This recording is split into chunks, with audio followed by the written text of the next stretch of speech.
رمضان پہ ہی بات کرتا جاؤں، ماشاءاللہ الحمدللہ آج پہلی رمضان ہے، سارے روئے زمین کے مسلمانوں نے صبح سحری کی ہوگی اور پھر افطاری،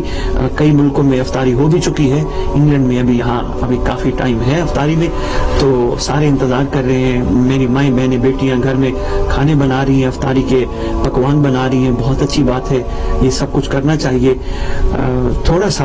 اپنے وقت کے امام کو زیادہ یاد کرنا ہوگا۔ ماؤں بہنوں بیٹیوں کو چاہیے کھانا بناتے وقت، افطاری بناتے وقت باوضو ہو کے اللہم کل ولیک الحجت ابن حسن پڑھتے ہوئے، دعائی امام زمانہ پڑھتے ہوئے افطاری بناؤ، دعائی امام زمانہ علیہ السلام پڑھتے ہوئے سحری بناؤ۔ جب سحری افطاری سامنے رکھی ہو، کھانا سجا ہو، سارے بیٹھ کے کھانا شروع کرنے سے پہلے دعائی امام زمانہ مانگو، اپنے امام کو اپنی وفا کا یقین دلاؤ۔ میرے دو سوال جو آج میں چاہ رہا ہوں میں ان سوالوں کو کہ جو مجھ سے پوچھے گئے ہیں وہاں روک کے یہ دو سوالوں کے جواب پہلے عرض کرتا جاؤں۔ کوشش کرو، روزہ صرف بھوکا رہنے کا نام نہیں، صبح سے لے کر شام تک من اللیل الی اللیل صرف بھوکا رہنے کا نام نہیں، روزہ ہم سے بہت تقاضا کرتا ہے، روزہ ہر چیز کا روزہ ہوتا ہے، اور یہ روزہ، یہ رمضان ہمارے لیے 11 مہینے گزارنے کا ایک بہترین اللہ عمل بھی ہے۔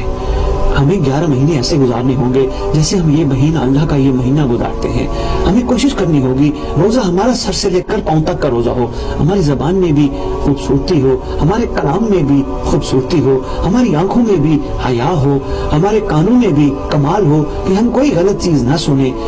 میں اکثر کہتا ہوں ایک مومن کو، ایک مسلمان کو،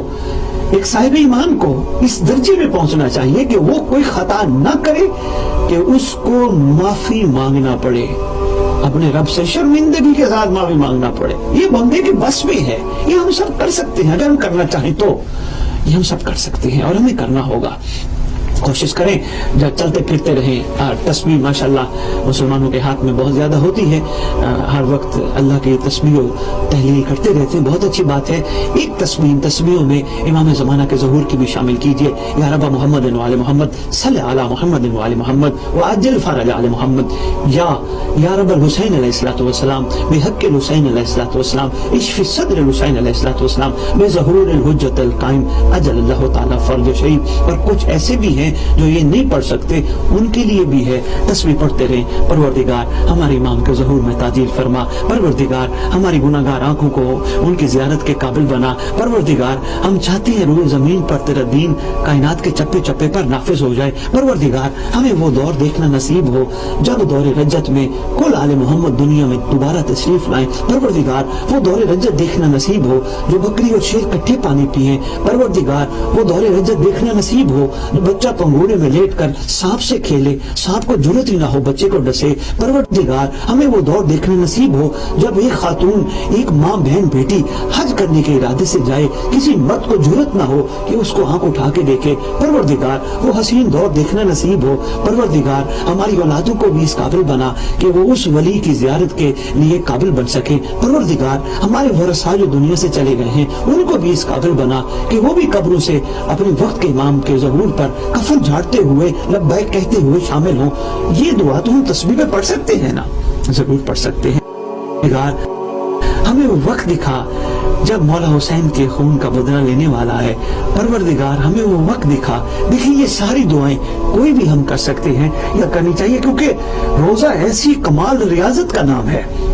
جب نفس پہ انگلی پڑتی ہے، یعنی ہمیں بھوک اور پیاس میں ہمیں، اب دیکھیں روزہ کیا کمال درس دیتا ہے۔ ایک بات سامنے آ گئی، میں چاہ رہا ہوں میں آپ سامعین کی خدمت پیش کرتا جاؤں۔ روزہ میں